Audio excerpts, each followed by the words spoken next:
Bem-vindo ao capítulo final de Os Dias de Noé. Meu nome é Jeff Wright.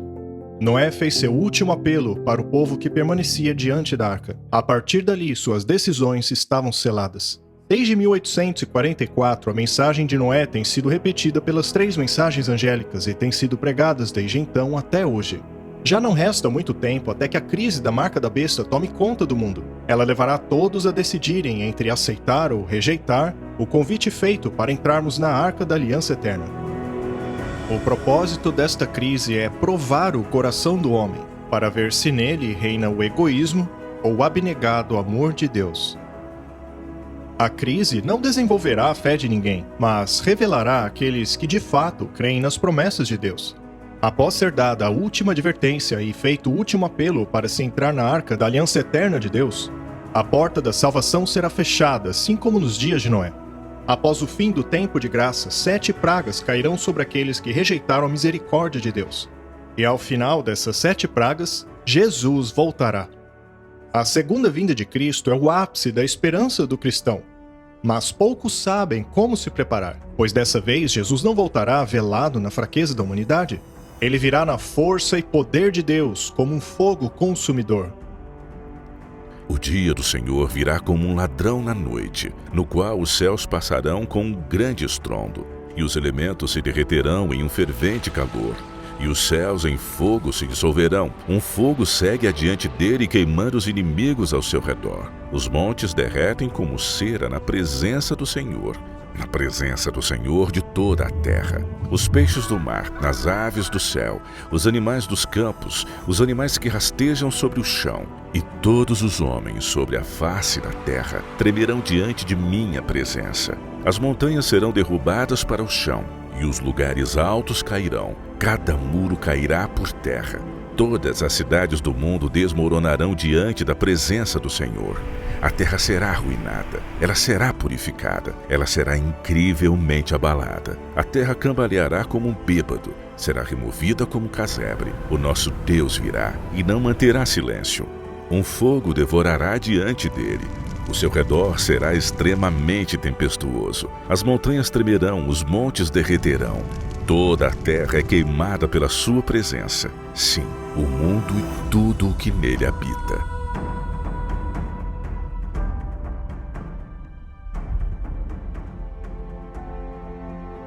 A missão das 3 mensagens angélicas é preparar um povo que esteja de pé diante de Deus. E a terceira mensagem angélica faz uma advertência solene àqueles que não estiverem preparados. Ele será atormentado com fogo e enxofre na presença dos santos anjos e na presença do Cordeiro. Trata-se realmente de um convite, não apenas para escapar da Babilônia, mas é um convite para entrar na presença de Deus. Ou seja, não apenas evite o dilúvio, mas entre na arca. Deus preparará um povo que permaneça em sua presença. Eles compreenderam a natureza do fogo consumidor. Isso é importante, pois ao compreendermos isto, saberemos como nos preparar para encontrá-lo. Em nossa condição pecaminosa, se aparecêssemos diante de Deus, seríamos extintos num instante. Quando você olha para o reino do céu, quando você olha para o trono de Deus, a Bíblia diz em Daniel capítulo 7 que o trono de Deus é como chamas de fogo e as suas rodas como fogo ardente. Se analisarmos a história da queda de Lúcifer, veremos que a Bíblia diz que ele caminhava em meio às pedras de fogo. Em Hebreus, a Bíblia diz que os anjos dele são como labaredas de fogo. Aqueles que forem remidos, um dia ficarão de pé no mar de vidro misturado com fogo. Jeremias diz, a palavra dele não foi como fogo ardente encerrado nos meus ossos. E daí a Bíblia nos diz em Deuteronômio 33 que da mão direita de Deus saiu uma lei de fogo. A Bíblia diz claramente que Deus é um fogo consumidor. Em Daniel diz que um rio de fogo manava e saía de diante dele. Então o que você vê aqui é um ser de fogo. Portanto, Deus é fogo. Então aqui tem essa imagem de que o céu é um lugar cheio de fogo. E a maioria das pessoas, quando pensam num lugar com fogo, pensam no inferno. Mas por que Deus se manifesta através do fogo? Por que ele está sempre cercado de tanto fogo? A Bíblia nos diz no livro de Cantares que o amor é como uma chama. Pois o amor é mais forte do que a morte. O ciúme é cruel como a sepultura. As brasas são brasas de fogo, que possuem a chama mais violenta. Muitas águas não podem apagar o amor, nem mesmo inundações afogá-lo. O fogo é um símbolo de amor. Não é que Deus esteja tentando assustar as pessoas ou nos assustar, mas ele se manifesta através do fogo porque o fogo é um símbolo celeste do amor. Deus quer que nós sejamos capazes de estar na presença dele. Mas porque nós pecamos, nós passamos a ter medo desse fogo. O pecado é como se fosse um material combustível. O pecado não pode existir na presença de Deus. Em nossa condição pecaminosa, se aparecêssemos diante de Deus, seríamos extintos num instante. Então todo o propósito é: como que eu posso fazer para que o homem possa estar novamente na minha presença sem ser destruído ou consumido? A Bíblia nos conta a história de um pai que foi separado de seus filhos e que anseia se reunir com eles. Há uma ótima ilustração que revela como Deus preparará o seu povo para permanecer em sua presença. Essa ilustração é o santuário. Na verdade, é para isso que ele serve. E que me faça um santuário para que eu habite entre eles. O propósito do santuário era instruir o ser humano sobre qual a sua condição deveria ser para que Deus possa habitar nele. Deus quer habitar em seu povo, mas ele não pode habitar neles enquanto eles estão agarrados ao pecado. Se você abandona o seu pecado e o coloca sobre o único capaz de removê-lo, bem, você então poderá continuar a viver, pois Deus não quer destruir o homem, mas sim o pecado. Deus, no final das contas, não quer nos consumir, ele quer consumir o pecado e não a nós. O santuário revelava como seria o plano de Deus para acabar com o pecado. Ele separa o pecado do indivíduo, e assim ele pode focar em destruir o pecado. É esse o propósito. Quando os filhos de Israel estavam sendo libertos da escravidão egípcia, nós vemos o processo do santuário guiando eles desde a escravidão e preparando eles para que entrassem na terra prometida. Moisés mandou que os filhos de Israel sacrificassem o cordeiro, o que apontava para o altar de sacrifício. Depois que os filhos de Israel sacrificaram o cordeiro, eles chegaram ao Mar Vermelho. E Paulo nos diz em 1 Coríntios 10 que isso representa o batismo, que aponta para a pia, o próximo utensílio do santuário. Todos atravessaram o mar e foram todos batizados em Moisés, na nuvem e no mar.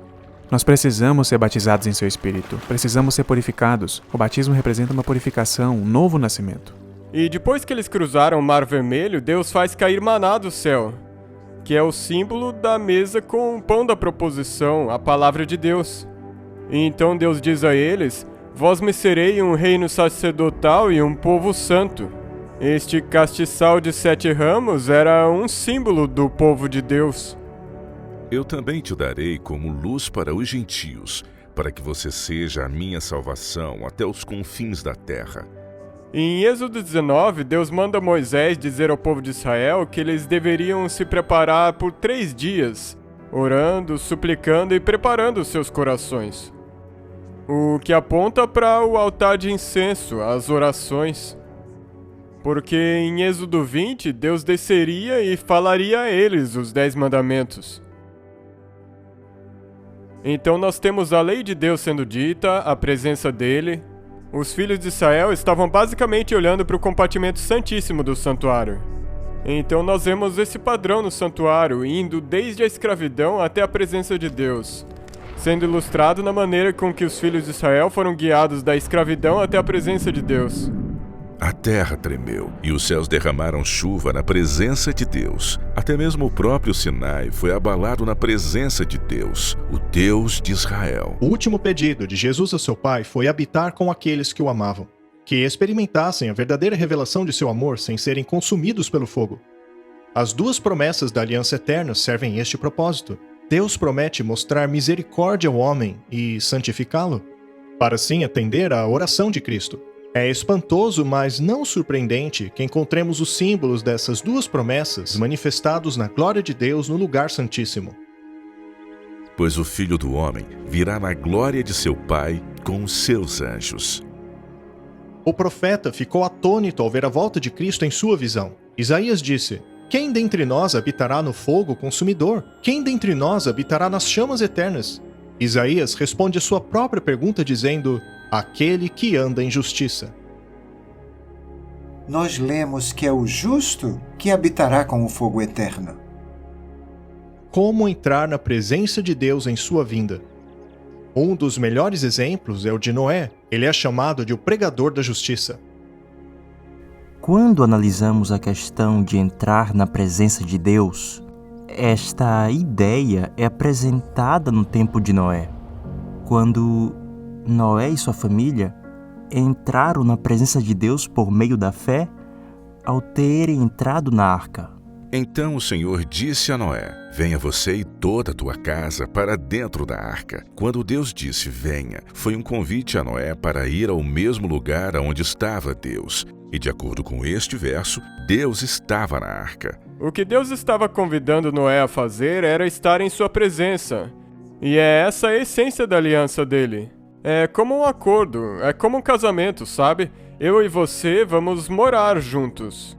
E isso é exatamente a mesma coisa do que a aliança nos nossos dias. É Deus nos procurando nos trazer até a presença dele. E a razão pela qual Noé pôde entrar na presença de Deus é dada no mesmo verso: Pois tenho visto que você é justo diante de mim nesta geração. Noé foi um justo. Ele construiu a arca, mesmo sem nunca ter visto chuva, sem nunca ter visto dilúvios. Ele somente caminhou pela fé, e essa é provavelmente a principal característica que o distinguia de todos os demais. Pela fé, sendo Noé alertado por Deus sobre as coisas que ainda não se viam, e movido pelo temor, preparou a arca para a salvação de sua casa, pela qual ele condenou o mundo, e tornou-se herdeiro da justiça, que é por meio da fé. Como Noé tornou-se herdeiro da justiça? A resposta está neste verso. Foi porque ele preparou a arca. Em essência, a arca de Noé era um santuário, um lugar de descanso para a presença de Deus. Nós também temos uma arca a preparar. Devemos ser santuários vivos para que Deus habite em nós. É como diz Paulo: Não sabeis que vosso corpo é templo do Espírito Santo que está em vós? Através do processo do santuário, conforme o homem se aproximava de Deus, ele mesmo era transformado. Era feito em um santuário vivo para que habitasse a presença de Deus. Então o santuário é como se fosse a cabine de troca, podemos assim dizer.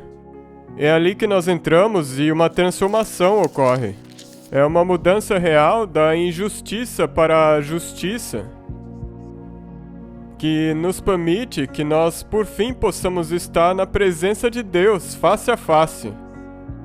Deus deu a Noé o projeto de seu plano para salvá-lo, e Noé cooperou com o plano de Deus ao construir a arca. Da mesma maneira, Deus nos deu o projeto do santuário, e nós devemos cooperar com o plano de Deus para nossa salvação e preparando-nos para habitar em sua presença ao andarmos pelo processo do santuário.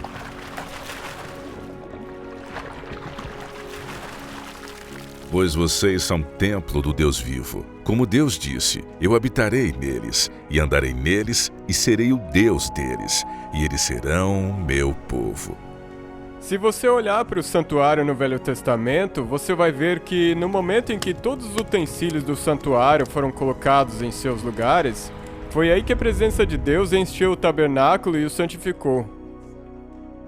No final das contas, o que Deus está tentando fazer é colocar esses utensílios do santuário em seus lugares em nós. Isso significa o altar de sacrifício, se estamos vivendo uma vida de sacrifício, se estamos vivendo uma vida de pureza, a pia. Se estamos vivendo de acordo com a palavra de Deus, a mesa. Se estamos deixando nossa vida brilhar, o candelabro.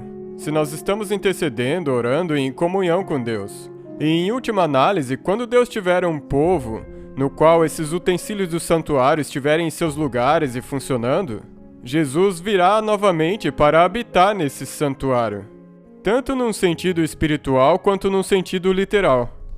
A presença dele irá nos santificar quando nós seguimos o plano dele para a santificação.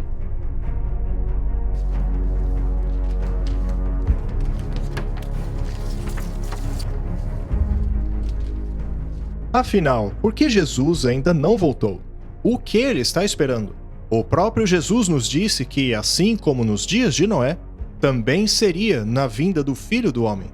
Assim, podemos nos perguntar: o que Deus aguardava nos dias de Noé antes de enviar o dilúvio? Pedro diz que o longânimo Deus aguardou nos dias de Noé enquanto a arca era construída. Deus aguardou nos dias de Noé enquanto a arca era preparada. Hoje, Jesus aguarda pela mesma razão. Ele não está aguardando o mundo se afundar ainda mais em pecado. Ele está aguardando os poucos que se entregarão a ele, para tornarem-se vasos vivos, prontos para a presença de Deus.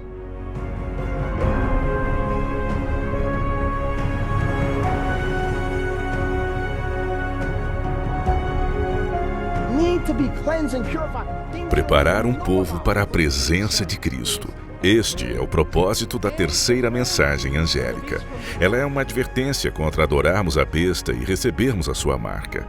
Mas este último conflito preparará o povo capaz de permanecer diante dos santos anjos e na presença do Cordeiro. So this message guides us into the most holy place, into the presence of the Lamb. Por essa razão, a terceira mensagem angélica e o santuário estão conectados. A presença de Deus habitava no santuário do Antigo Testamento no Lugar Santíssimo, e o sumo sacerdote só podia entrar no Lugar Santíssimo uma vez por ano. Contudo, o povo devia seguir o sumo sacerdote no Lugar Santíssimo pela fé. Tendo, portanto, irmãos, ousadia para entrar no Lugar Santíssimo pelo sangue de Jesus.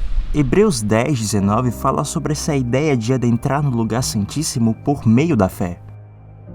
E este conceito tem sido um conceito difícil de os cristãos entenderem, pois, em primeiro lugar, eles não compreendem que existe um santuário no céu.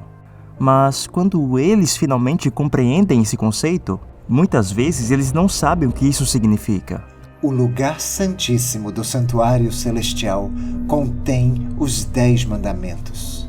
E no centro desses 10 mandamentos se encontra o sábado, que é o selo no centro dos mandamentos. Esse detalhe é muito importante, porque a terceira mensagem angélica fala daqueles que recebem a marca da besta.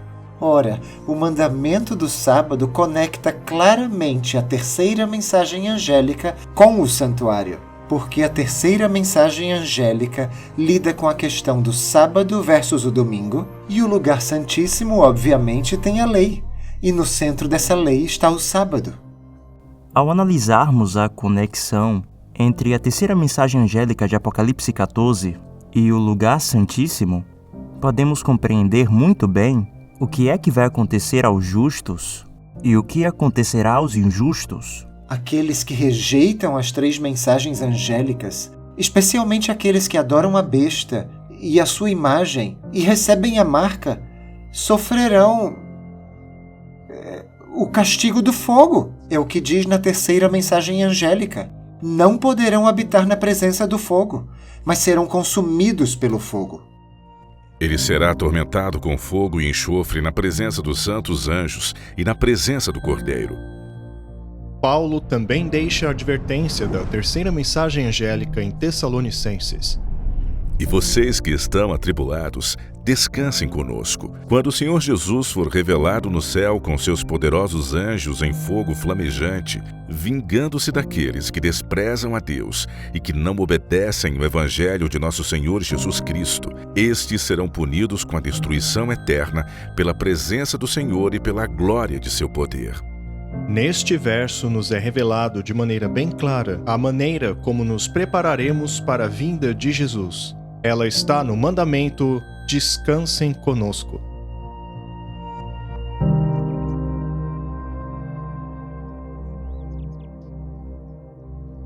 Apenas aqueles que entraram no descanso de Jesus permanecerão em sua presença. A terceira mensagem angélica também fala a respeito daqueles que rejeitarão o descanso sabático. Não tem descanso, nem de dia nem de noite, aqueles que adoram a besta e a sua imagem, e todo aquele que recebe a marca do seu nome. A terceira mensagem angélica, na verdade, está alertando as pessoas a não receberem a marca da besta, a não observarem o falso dia de adoração, mas a guardar o sábado, que é o selo de Deus, em homenagem ao grande Criador e ao grande Redentor. Enquanto aquele anjo voa, ele aponta para o santuário celestial, especialmente para o lugar santíssimo. E por quê? Porque a maneira de não recebermos a marca da besta é entrando por meio da fé no lugar santíssimo. No Salmo 91, Davi fala a respeito daqueles que entraram no lugar santíssimo. Ele diz o seguinte: Nenhum mal o atingirá, desgraça alguma chegará à sua tenda, porque a seus anjos ele dará ordens a seu respeito, para que o protejam em todos os seus caminhos. Quando as 7 pragas forem derramadas, aqueles que entraram no lugar santíssimo pela fé não serão atingidos. Eles serão protegidos por santos anjos, pois Davi diz no primeiro verso: aquele que habita no lugar secreto do Altíssimo. Mas a Bíblia também revela a localização deste lugar secreto. Pois no tempo de angústia ele me esconderá em seu pavilhão, no segredo de seu tabernáculo ele me esconderá. É no santuário de Deus que o seu povo encontrará refúgio. Mas que local do santuário seria esse lugar secreto? Davi escreveu o seguinte: Tu os esconderás no segredo da tua presença. Esse lugar secreto era uma referência ao lugar santíssimo do santuário, que era onde a presença de Deus estava. Aqueles que entraram no Santíssimo pela fé, que estão sujeitos à lei dele, sujeitos à vontade dele, são eles que estarão no secreto da presença de Deus, o Altíssimo.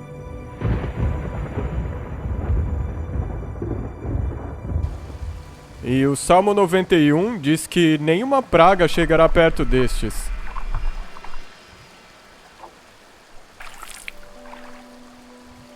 Então é muito significativo ver que no fim dos tempos, quando essas pragas forem derramadas, os únicos que escaparão das pragas serão aqueles que estiverem no secreto da presença de Deus.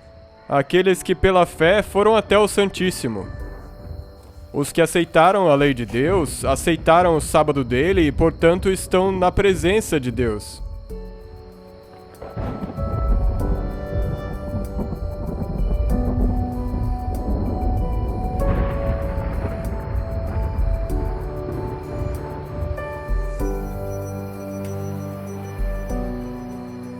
No lugar santíssimo do santuário estava a presença de Deus, a Arca da Aliança, e dentro da arca estavam os 10 mandamentos, também chamados de testemunho. Esta cena da sala do trono foi simbolicamente retratada na terra nos dias de Noé. Dentro da arca estava a presença de Deus, dentro da própria arca.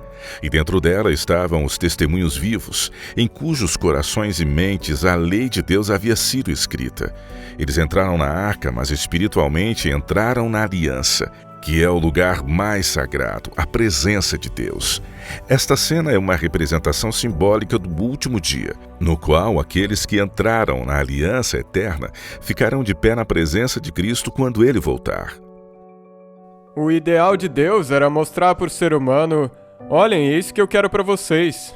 Eu quero que vocês possam estar na minha presença e não serem consumidos. Assim como Sadraque, Mesaque e Abednego. Veja bem o que aconteceu. Eles foram ordenados a se curvarem diante da estátua quando a música começasse a tocar. E como se recusaram, foram levados perante o rei. Este lhes deu outra oportunidade para fazê-lo. E se não o fizessem, seriam jogados em uma fornalha ardente. E eles não se curvaram. Ele então aqueceu a fornalha 7 vezes mais e os arremessou ali para dentro. Mas eles não foram consumidos, porque a presença de Deus estava lá com eles. Mas os soldados que jogaram eles na fornalha ardente, porque eles não estavam preparados para a presença de Deus, esse mesmo fogo destruiu eles. Mas não fez nada contra Sadraque, Mesaque e Abednego. Por quê? Por que esses 3 jovens não queimaram? A resposta é clara. Porque não havia pecado neles. Eles estavam tão unidos com Cristo que este estava com os 3 no fogo. O caráter deles fora tão refinado que não tinham mancha. diante do Filho de Deus. Aqueles que aceitaram a Jesus como Salvador e Senhor e permitiram que a graça de Deus purificasse sua vida do pecado, o fogo não os consumirá. Por terem obedecido a Deus, eles foram protegidos e purificados por Cristo. Eles puderam permanecer naquelas chamas e ficar ilesos. E, por outro lado, aqueles que os jogaram na fornalha nem mesmo chegaram a entrar nela e foram destruídos pelo mesmo fogo. Aqueles que forem justos serão cobertos pela justiça de Cristo. Não restará material combustível para queimar, e assim serão capazes de permanecer diante da santa presença de Deus. Já os maus serão consumidos por causa dos pecados aos quais se apegaram. E assim, nosso Deus é um fogo consumidor, e precisamos agora permitir que Cristo e seu Espírito nos purifiquem e nos santifiquem para podermos suportar a sua vinda. Caso contrário, nós fugiremos desse fogo, dessa glória. O fogo que deveria destruir aqueles homens não lhes fez nenhum mal, porque a presença do Filho de Deus estava com eles. Aí está uma lição para nós a respeito da segunda vinda de Cristo. Ao mesmo tempo que a glória de sua presença destruirá os maus, para os justos ele será uma arca de fogo.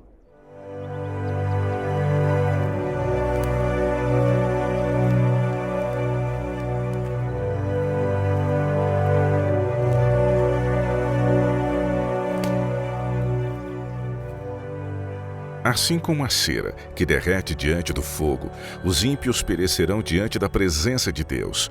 Mas os justos devem se alegrar, que exultem diante de Deus. Sim, que eles exultem grandemente. Essas mensagens dos 3 anjos, elas nos apontam para a importância da justiça. A presença de Deus habitando em nós. É isso que nos prepara para estar na presença dele.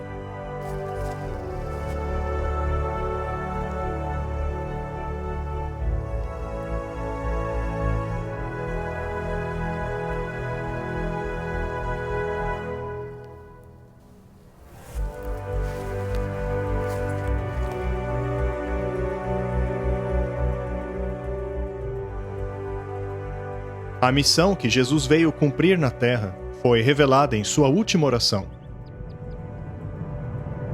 Pai, quero que os que me deste estejam comigo aonde eu estou e vejam a minha glória, a glória que me deste porque me amaste antes da criação do mundo.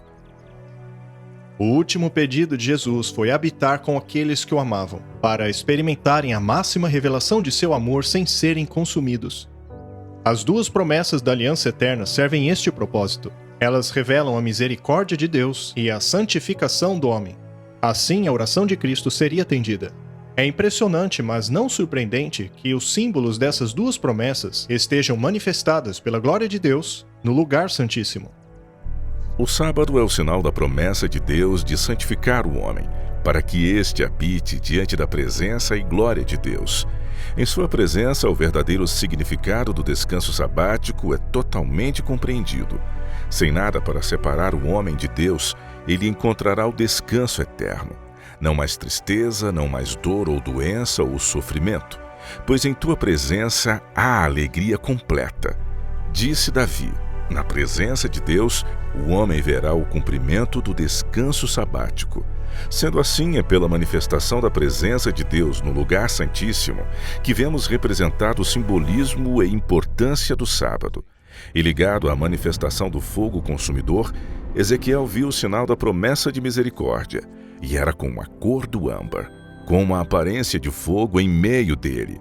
Era da sua cintura para cima, e a sua aparência da cintura para baixo, e vi como se fosse a aparência de fogo, e era muito brilhante ao redor dele.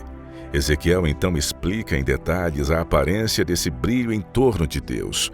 Como a aparência do arco que surge nas nuvens em dia de chuva, assim era a aparência do brilho em torno dele. Essa era a aparência da glória do Senhor.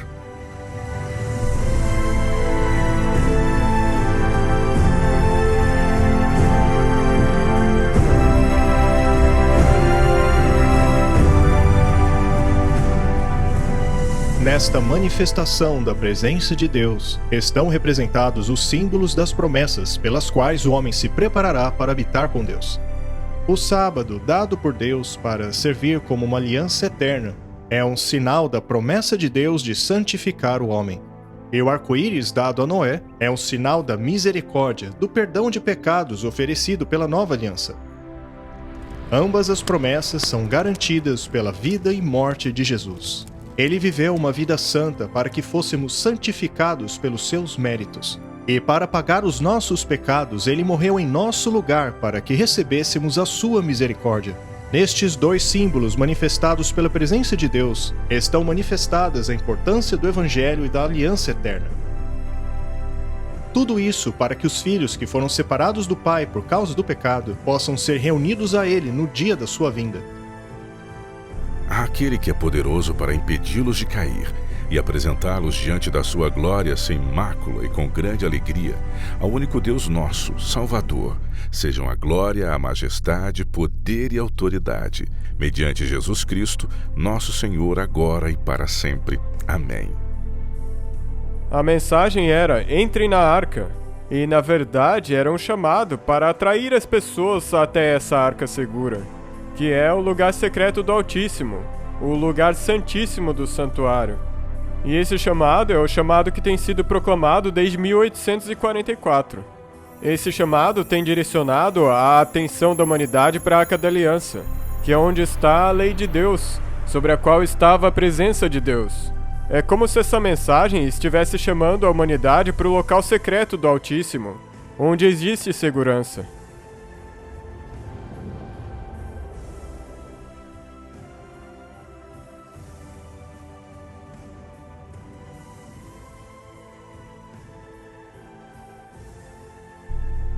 No final das contas, esse local secreto é a presença de Deus.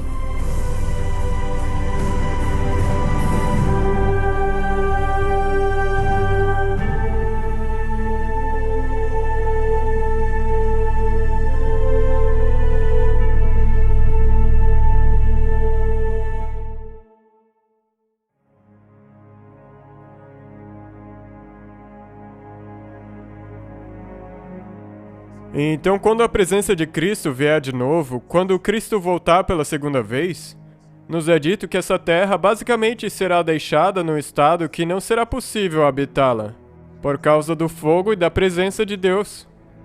Após a sétima e última praga, Jesus virá novamente. Sua presença abalará a terra, disparando uma cadeia de erupções vulcânicas ao longo do planeta. As montanhas escorreram diante de tua presença, assim como quando o fogo derretedor queima e faz as águas ferverem. A Bíblia diz que no juízo final cairá fogo do céu, e que este fogo também virá da terra. Ela fala sobre os armazéns de fogo e saraiva. E esse material que será usado para destruir está presente aqui na crosta da terra. No tempo do dilúvio, cidades, pessoas, animais, imensas florestas foram enterradas e desde então se transformaram em carvão e petróleo. Estas coisas frequentemente entram em ignição embaixo da superfície da terra. As rochas são aquecidas e, quando misturadas com água, o intenso calor provoca terremotos, vulcões e grandes rachaduras na crosta terrestre. E será por meio destes recursos que o mundo pré-diluviano enterrado pela água nas profundezas da terra virá à tona e será utilizado na destruição do mundo pelo fogo. Pegue aquele monte, o Santa Helena, e multiplique por 100, multiplique por 1000. Já temos exemplos de terríveis erupções vulcânicas, mas as que ainda virão acontecer serão numa escala difícil de imaginar agora. Nos dias de Noé, a água não somente veio do céu, mas também irrompeu de dentro do solo. E no tempo do fim, o fogo terá o mesmo comportamento. Conforme os relâmpagos do céu se unem ao fogo da terra, as montanhas arderão como fornalhas, derramando gigantescos rios de lava que cobrirão fazendas, vilas e cidades. A terra estará em convulsão. Haverá terremotos e erupções medonhos em toda parte. Agora, Isaías 24, no verso 5, nos dá o motivo. A terra foi corrompida pelos seus habitantes, porque eles transgrediram as leis, mudaram a ordenança, quebraram a eterna aliança. Por isso a maldição devorou a terra, e aqueles que nela habitam estão desolados. Portanto, os habitantes da terra serão queimados, e poucos homens restarão. É interessante que diz que eles têm transgredido as leis. Lemos no livro de Deuteronômio que a aliança foi escrita em tábuas de pedra, os 10 mandamentos. Basicamente, o motivo se deve ao modo como o povo tratou a lei de Deus, e mais especificamente, o seu sábado.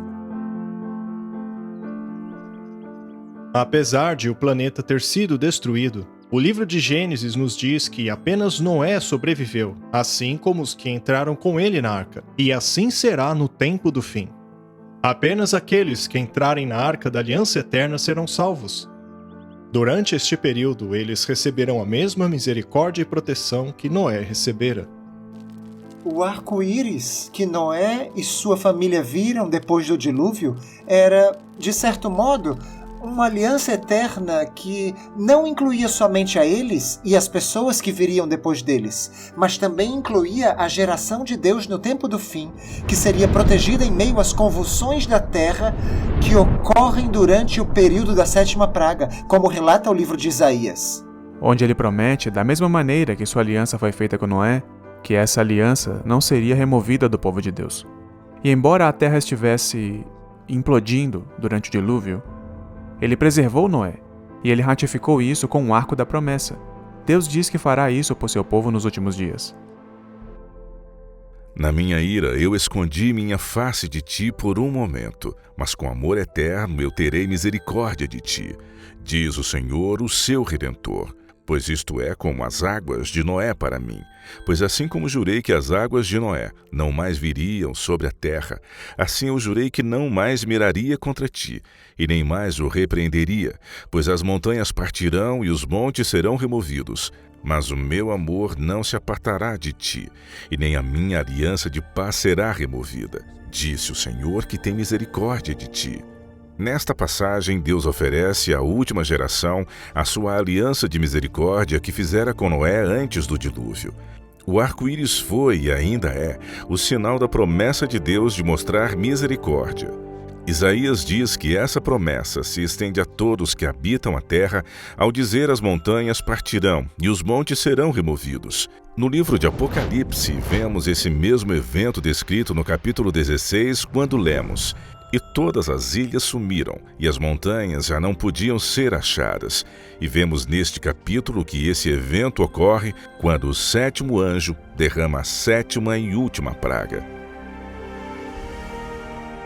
O arco-íris, que foi o sinal da promessa de misericórdia de Deus a Noé, também é o sinal de misericórdia de Deus para nós, assim como da sua promessa de proteção durante as pragas.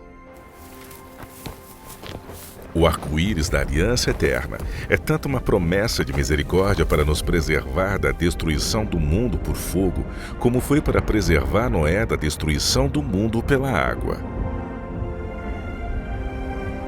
Quem já esteve no oceano durante uma forte tempestade sabe que é aterrorizante. No entanto, Noé foi preservado no meio dessa incrível tribulação.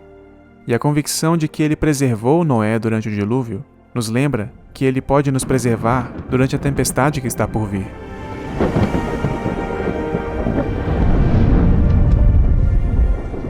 Mesmo quando a 7ª praga está caindo e as montanhas estão sendo engolidas pelo mar, ele diz que a sua promessa de preservar-nos durante esse tempo ainda permanece.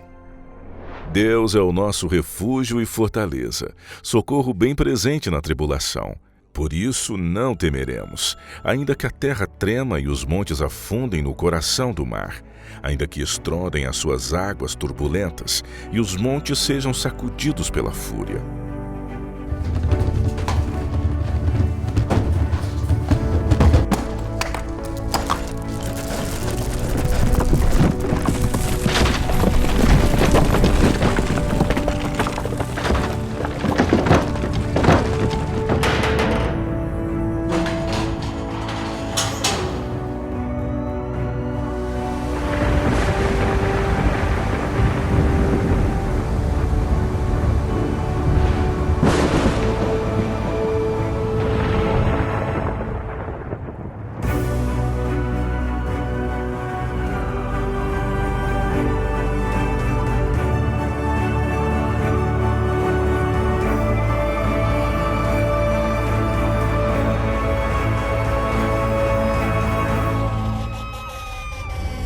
Veja, Noé mudou de um velho mundo para um novo mundo baseado na aliança que foi feita. E isso é a mesma coisa que Deus deseja fazer conosco. Essa aliança ela é projetada para nos levar de um velho mundo até um novo mundo. Embora o primeiro mundo tenha sido destruído pela água, o mundo da segunda vez será destruído pelo fogo. E Pedro sugere então que esperamos novos céus e nova terra, o que significa que vamos sobreviver a essa destruição. Nós vamos sobreviver a esse fogo. No livro de Isaías, Deus fala da criação de novos céus e nova terra. Toda a história do que aconteceu com Noé e o que acontece nos últimos dias é sobre como voltar ao jardim. Ele quer restaurar o paraíso para o homem e a pureza para o universo. E a nova terra será um lugar onde, de acordo com o livro de Apocalipse, não haverá mais lágrimas, nem pecado, ou morte ou sofrimento. Em outras palavras, tudo será perfeito. O mundo voltará à condição que era antes de haver pecado. Não haverá mais espinhos, ou morte, ou qualquer coisa na natureza que reflita impureza ou deterioração. Os padrões climáticos serão perfeitos. Não haverá dor, nem sofrimento, nem pranto. Então a própria Terra será, de fato, um reflexo puro do caráter de Deus e da glória dele. E ouvi uma grande voz do céu que dizia: Eis aqui o tabernáculo de Deus com os homens, pois com eles habitará, e eles serão o seu povo, e o mesmo Deus estará com eles e será o seu Deus. Seu santuário estará conosco. Deus viverá conosco. Vemos em Apocalipse que não há templo. Não há mais necessidade desse serviço. Não há mais necessidade do altar do incenso. A mesa com os pães, os castiçais, nenhuma destas coisas, pois esta obra já foi completada. Então, no final, esse é o propósito do santuário, como Deus vai lidar com o povo dele.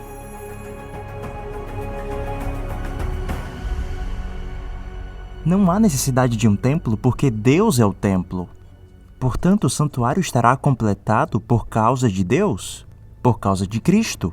E nós, como seu povo, aqueles que escolheram estarem lá, reinarão com ele para sempre. Deus deseja, e Deus vai transformar esse lugar numa nova terra.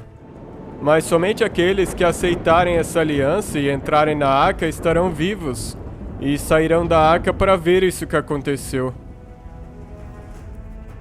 E Deus enxugará todas as lágrimas de seus olhos, e não haverá mais morte, nem tristeza, nem choro ou dor, pois as coisas antigas passaram. E aquele que se assentava no trono disse: Eis que faço novas todas as coisas. Aquelas coisas que nos causaram tanta miséria, tanto sofrimento e tanta dor desaparecerão.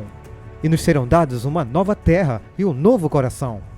Mas nós ainda seremos, eu ainda serei eu, você ainda será você.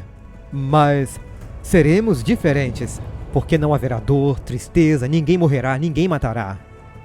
Isso é amor, supremo amor.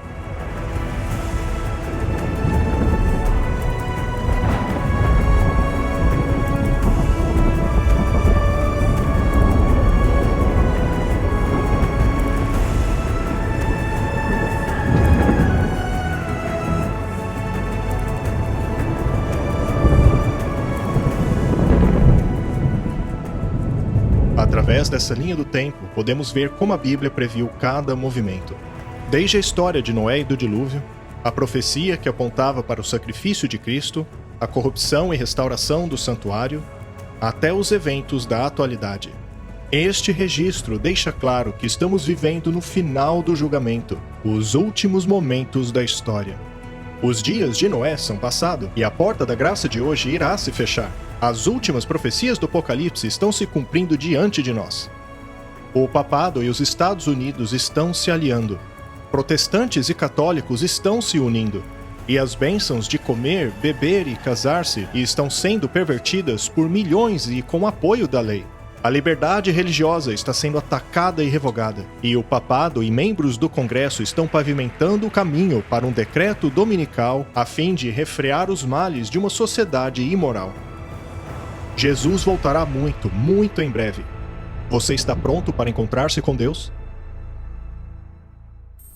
De volta à nossa história, um terrível mistério está chocando o mundo neste momento. pássaros, peixes e todos os tipos de animais estão caindo mortos em grande número, aparentemente sem razão alguma. Pássaros caindo um após o outro.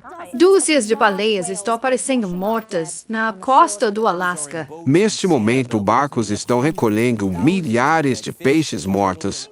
Um grande mistério assola o Novo México. Mais de 100 alces foram encontrados mortos em um rancho, a 20 quilômetros de Las Vegas. 8.000 pombos mortos na Itália. Centenas de pássaros mortos no Texas. 500 pássaros mortos em Louisiana. 100 pássaros na Suécia. 3.000 pássaros mortos no Arkansas. Centenas em Kentucky. Centenas de peixes mortos na Nova Zelândia. Milhares na Flórida. 40.000 caranguejos no Reino Unido.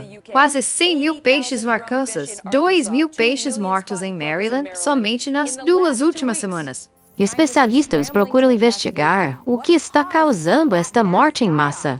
Eu queria saber por quê. O Senhor tem uma controvérsia com os habitantes da terra, pois não há verdade, nem misericórdia, nem conhecimento de Deus na terra. Por isso a terra se lamentará, e qualquer que morar nela desfalecerá com os animais do campo e com as aves do céu, e até os peixes do mar serão tirados.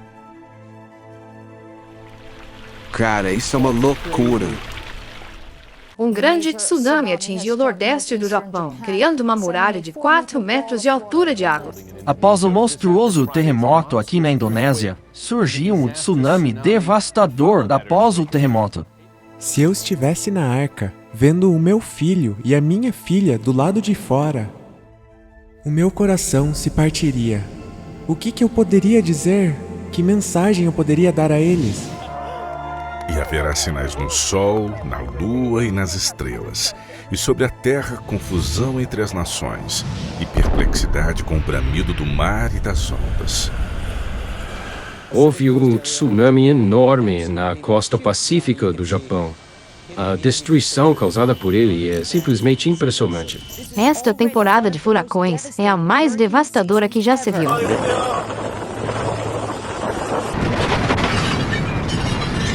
Objetos em chamas estão caindo do céu e explodindo sobre nós, causando pânico instantâneo. Uma série de tornados está varrendo Oklahoma, um deles com 1,5 km de largura. Incêndios na costa oeste, mais de uma dúzia deles ao longo da Califórnia. Provavelmente grande turbulência financeira no mundo, talvez desastres naturais, e devido ao medo as pessoas vão correr para as igrejas. A maior crise existencial de nosso tempo é a crise climática. É uma crise manifestada em desastres naturais de proporções épicas. A crise ecológica é uma crise de natureza espiritual. A encíclica Laudato Si é o documento papal mais importante a respeito do ambiente. Precisamos consumir menos, comprar menos. É necessário repensar nosso estilo de vida. O fato de ele estar trazendo empresas petrolíferas para conversar sobre o assunto é muito significativo. Ele clama por uma nova moralidade ambiental. A encíclica baseia-se numa simples premissa: qual mundo queremos deixar para nossos filhos? Ele concluiu que o aquecimento global é uma questão de moralidade. Numa questão em que os ativistas encontram apatia, cientistas do mundo desconfiança e instituições globais rejeição, uma celebridade radical do Vaticano está atraindo toda a atenção. Eu fui enormemente impressionado pelo Papa Francisco. Precisamos inserir princípios morais em nossa economia. Protestantes e católicos vão unir suas forças. Secretário-Geral das Igrejas Reformadas da América, presidente da Igreja Presbiteriana dos Estados Unidos, presidente da Convenção Batista Nacional, superintendente-geral das Igrejas Pentecostais Internacionais, presidente da Associação Internacional de Evangélicos, Bernard Sr., presidente do Concílio das Igrejas da cidade de Nova York. O Papa viajou para a Suécia para encontrar-se com o presidente da Federação Mundial Luterana. Os dois líderes assinaram uma declaração conjunta que visa melhorar o relacionamento entre católicos e luteranos. Em 1999, a Igreja Católica Romana e a Igreja Luterana Protestante assinaram um acordo que trouxe um fim ao protesto. Assinada em 1999, a declaração pôs um fim a um dos assuntos mais importantes que tem separado católicos de protestantes desde a Reforma. No acordo, os dois lados declararam que a fé não é a única coisa que leva à salvação. As obras também são necessárias. Isso trouxe um fim ao protesto de Lutero. Irmãos e irmãs, o protesto de Lutero acabou. Mas e o seu? Se o protesto acabou, como podem haver igrejas protestantes? Talvez sejamos todos católicos agora. Uma das coisas que Deus colocou em nosso coração é colocar de lado nossas diferenças. Temos que nos unir. Os pentecostais, carismáticos, evangélicos, fundamentalistas, católicos, metodistas, batistas e daí por diante, todos eles acreditam na Trindade, na Bíblia, na ressurreição de Cristo, na salvação por meio de Jesus. Estes são os assuntos que importam. Mas a coisa mais importante é que, se você ama Jesus, somos do mesmo time. Líderes protestantes irão se unir ao poder do Estado e, assim, formarão uma imagem da besta. Quando você olha para o Papa Bento XVI, o que você vê? Deus. Eu acredito em uma América na qual a separação entre igreja e Estado é absoluta, em que nenhum poder católico diga ao presidente o que deve fazer ou como agir, e em que nenhum pastor protestante diz às pessoas em quem deve votar. Esse discurso é conhecido por milhões de americanos. Por que você o odeia tanto? É por causa da primeira linha, a primeira linha importante do discurso, que diz: eu acredito em uma América na qual a separação entre igreja e Estado é absoluta. E eu não acredito em uma América em que a separação entre igreja e Estado seja absoluta. Vamos falar agora sobre Deus e a Constituição. Veja o que um candidato disse ontem. Meus oponentes na corrida presidencial não querem mudar a Constituição. Mas eu acho que é muito mais fácil mudar a Constituição do que mudar a palavra do Deus vivo. É por isso que precisamos mudar a Constituição para que ela seja centrada em Deus e não tentar mudar Deus para que ele se adeque a alguma visão contemporânea sobre como tratamos um ao outro e as nossas famílias. Quando a América protestante fizer isso, eles terão formado a imagem da besta. Minha administração tem trabalhado lado a lado com os católicos a fim de promover os valores que todos nós compartilhamos como cristãos e americanos. A separação entre igreja e Estado não está na Constituição, nem na Declaração de Independência. Nós deveríamos estar influenciando nosso entretenimento, nossa mídia, nossos esportes, nossa educação e o nosso governo. Promover a liberdade religiosa ao remover restrições às igrejas, que agora serão permitidas a se envolverem politicamente. O presidente, rodeado por líderes religiosos evangélicos e vários outros grupos religiosos, assinou uma proclamação afirmando que agora o domingo é o dia de oração por aqueles que estão enfrentando. A nossa herança cristã será estimada e protegida e defendida, como vocês nunca viram antes. A pressão política vai ser aplicada para que o poder militar e policial sejam usados para perseguirem aqueles que creem na verdade bíblica. E o nosso próximo assunto é sobre a força-tarefa de liberdade religiosa. É claro que essa força-tarefa não defenderá a liberdade religiosa para todos os grupos. Essa força é um aceno para o nacionalismo cristão. 80 ministros de alto escalão do governo se reunirão para promover a liberdade religiosa. Estas são algumas das pessoas mais poderosas da América, que hoje se encontram reunidas na Casa Branca para terem estudos bíblicos. Esse grupo entrará na história por causa disso. Mas o que estaria por trás desse despertar religioso entre os políticos? Na última eleição, 80% de brancos cristãos evangélicos votaram para Donald Trump. Isso dá a ele uma enorme base de apoio, possuindo um grande poder para influenciar a política do governo. E o conselheiro evangélico de Donald Trump diz que Deus deu a ele a autoridade para livrar-se do ditador Kim Jong-un. O pastor Jeffrey, citando o livro de Romanos 13, atribuiu a Trump a seguinte passagem: pois ele é um servo de Deus, um vingador que executa a fúria de Deus sobre os injustos. Especialmente Romanos 13 dá ao presidente Trump a autoridade moral de aplicar qualquer força necessária. Este seria o presidente mais evangélico já visto? Sem sombra de dúvida. E vão apelar para os poderes do Estado, e as pessoas, pelo medo, vão dar ouvidos.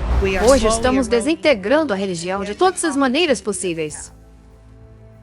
Creio que deveríamos discutir um projeto de lei exigindo que cada americano frequente uma igreja de sua escolha aos domingos.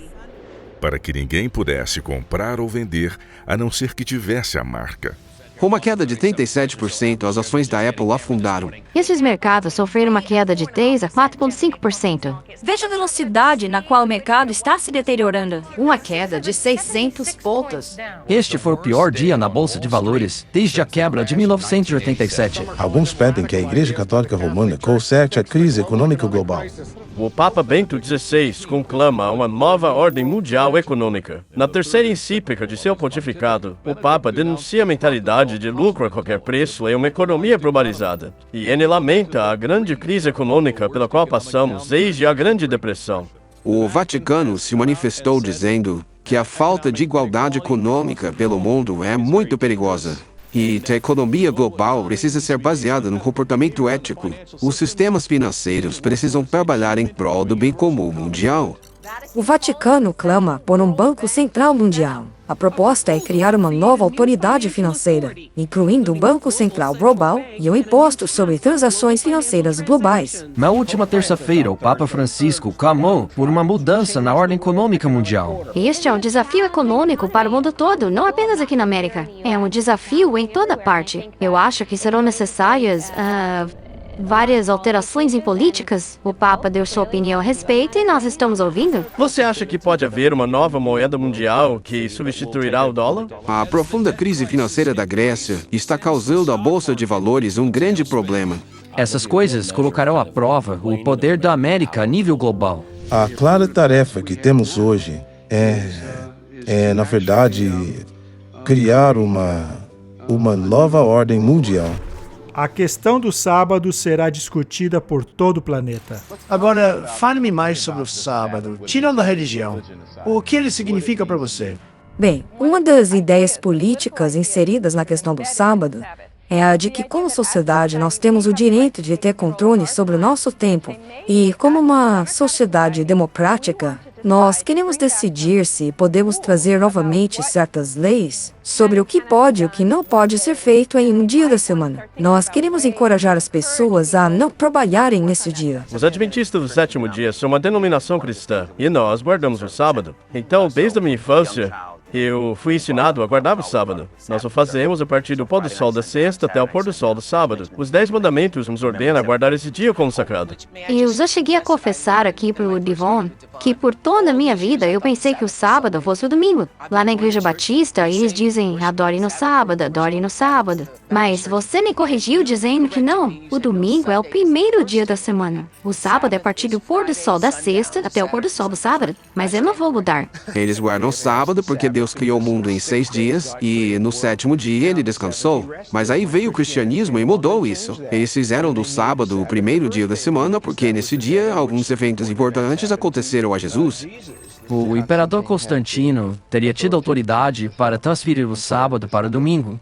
Mas, ao consultarmos a Bíblia, vemos que ninguém mais além de Deus teria autoridade para fazer isso.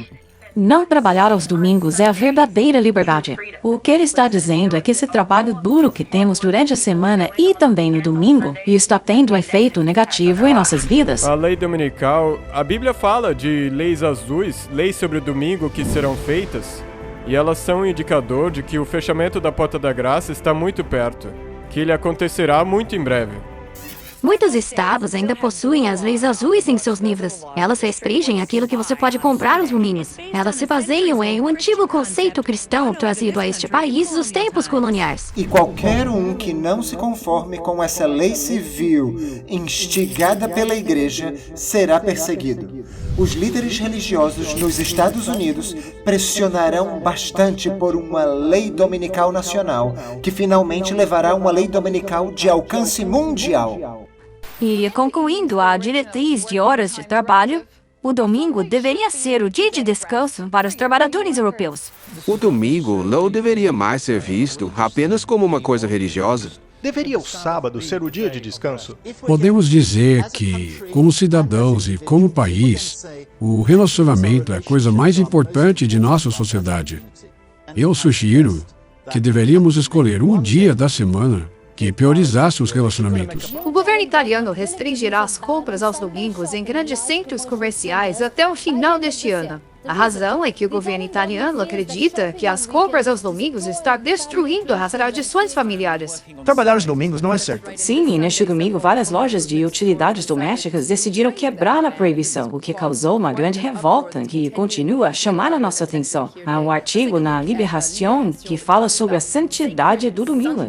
Ele alega que o nosso ritmo de consumo está roubando de nós o nosso senso de celebração do domingo como o dia do Senhor e da comunidade.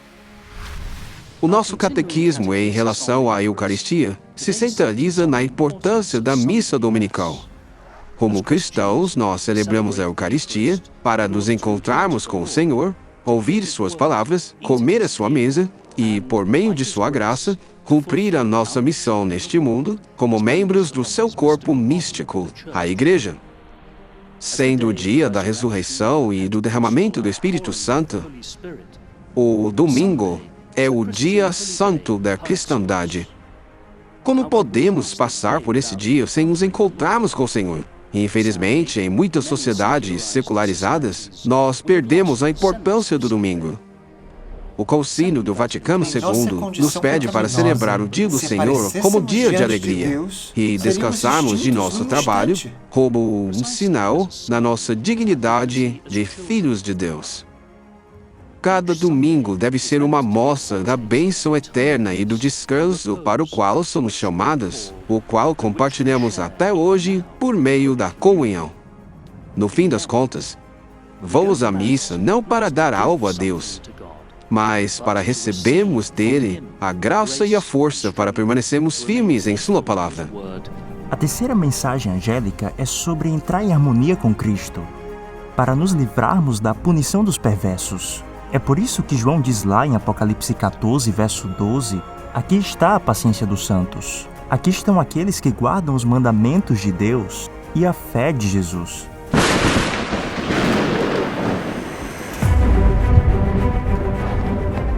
Estamos vivendo na hora do último juízo da terra. A última crise está sobre nós, mas a porta da última arca ainda está aberta e Jesus ainda estende sua mão. Agora é a hora de entrar na aliança eterna. Ao entrar em seu descanso, apenas aqueles que recebem a sua misericórdia e são santificados serão protegidos por Deus até que a desolação passe.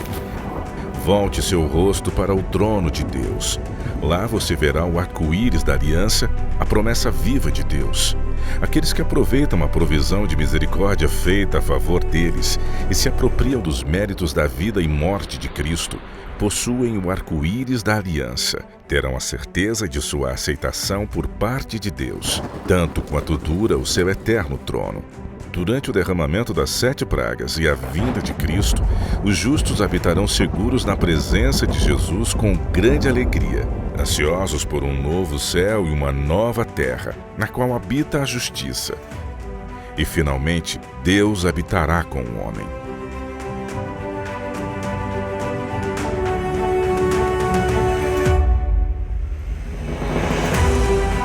Os dias de Noé foram um período em que a advertência sobre o juízo vindouro passou a ser proclamada. E no tempo do fim, a primeira mensagem angélica anuncia que a hora do seu juízo chegou. Noé pregou o Evangelho eterno, e no tempo do fim, a primeira mensagem angélica também prega o Evangelho eterno. A mensagem de Noé foi global, e no tempo do fim, as 3 mensagens angélicas também são direcionadas a todo o mundo, a cada nação, tribo, língua e povo. Noé apelava para que o povo abandonasse seus ídolos e falsos sistemas de adoração. E no tempo do fim, a segunda mensagem angélica anuncia a queda de Babilônia, denunciando seus pecados e falsa adoração. Também anuncia o apelo de Deus: sai dela, povo meu, para que não participem de seus pecados e pragas. Nos dias de Noé, o povo foi testado. Aqueles que criam na promessa da aliança eterna deveriam entrar na arca. E hoje, no tempo do fim, a terceira mensagem angélica nos alerta sobre o futuro teste que determinará quem confiará nas promessas da aliança eterna através do sinal do descanso sabático. Noé foi um pregador da justiça. Ele herdou essa justiça pela fé, que o preparou para entrar na presença de Deus. Da mesma maneira, a terceira mensagem angélica e a crise da marca da besta também revelará quem estará pronto para permanecer na presença dos santos anjos e na presença do Cordeiro. A arca serviu como um santuário para Noé e sua família. Ela foi um símbolo do lugar santíssimo, onde se encontra a presença de Deus, e era justamente dentro da arca que estava a aliança dos 10 mandamentos. Agora compreendemos o profundo significado dessa antiga história. Ela é uma lição que nos ensina como entrarmos no lugar santíssimo do santuário celestial. É por meio da fé no sangue de Jesus que nós também podemos descansar na presença de Deus, seguros dentro da arca da aliança. Deus disse a Noé: "Estabelecerei contigo a minha aliança, e tu entrarás na arca." Com estas palavras, Deus convidou Noé a entrar em sua presença, que é uma imagem do último convite de Jesus à humanidade para entrar na glória de sua presença na segunda vinda. As lágrimas de Noé em seus últimos apelos à humanidade foram um reflexo das lágrimas de Jesus em seus últimos apelos a nós por meio das 3 mensagens angélicas. Atenderemos hoje ao apelo para entrarmos na arca? Hoje o Salvador nos convida a entrarmos na arca com as seguintes palavras: Incline o seu ouvido e venha a mim. Ouça, e sua alma viverá. Eu farei uma aliança eterna contigo. Pecado e pecadores não existirão mais. Todo o universo será purificado.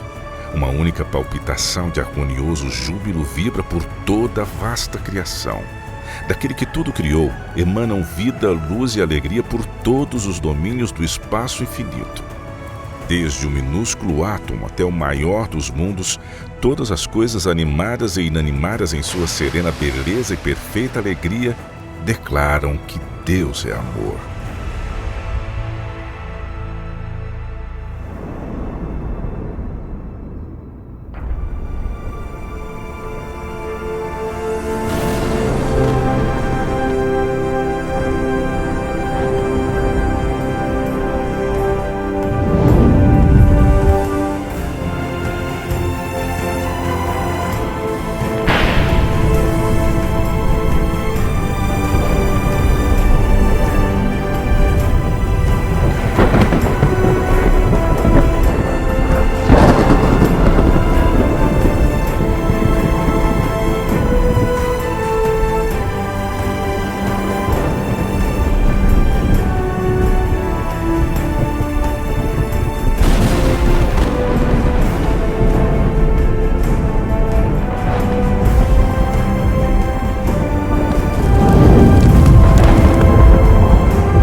A decisão mais difícil que já tive de tomar foi a de guardar o sábado. Pois se eu decidisse guardar o sábado, eu teria que abandonar toda a minha filosofia de vida. E por acaso perdi família e amigos por causa dessa decisão? É claro que sim, praticamente todos eles. mas também ganhei novos. Eu oro pelos meus antigos amigos, na esperança de que eles venham a compreender isso um dia. Mas a questão é que essa escolha tem seu preço. A Bíblia diz que se você não está disposto a deixar até mesmo pai, cônjuge e amigos por causa de Jesus, então você não é digno dele. Quando me apresentaram essa mensagem pela primeira vez, eu era cético a respeito de todas as religiões. Eu era cético a respeito da Bíblia, sabe? Eu via a Bíblia como um livro que foi escrito apenas por seres humanos. Mas quando me foi apresentado o elemento profético dessa mensagem, eu não consegui achar nenhum erro nela. E isso me deixou aterrorizado, porque eu cria que não existia verdade real. E eu fiquei assustado, porque eu sabia que se isso fosse verdade, haveriam mudanças que eu teria que fazer na minha vida. Eu era um artista de hip hop, fazendo tours, tendo contrato, e eu estava vivendo aquilo que eu queria ser a vida. Então, quando eu me confrontei cara a cara com as 3 mensagens angélicas, houve uma decisão que eu tive que fazer. O primeiro anjo disse, isso é a verdade. O segundo anjo disse, isso é a mentira. E o terceiro anjo disse, escolha. E eu vi a verdade, eu entendi ela. Eu vi o erro, eu entendi ele. E eu pensei, ok, eu tenho que fazer a minha escolha. Não tem nada mais que eu possa fazer. E eu rejeitei aquele contrato de $1 milhão e disse,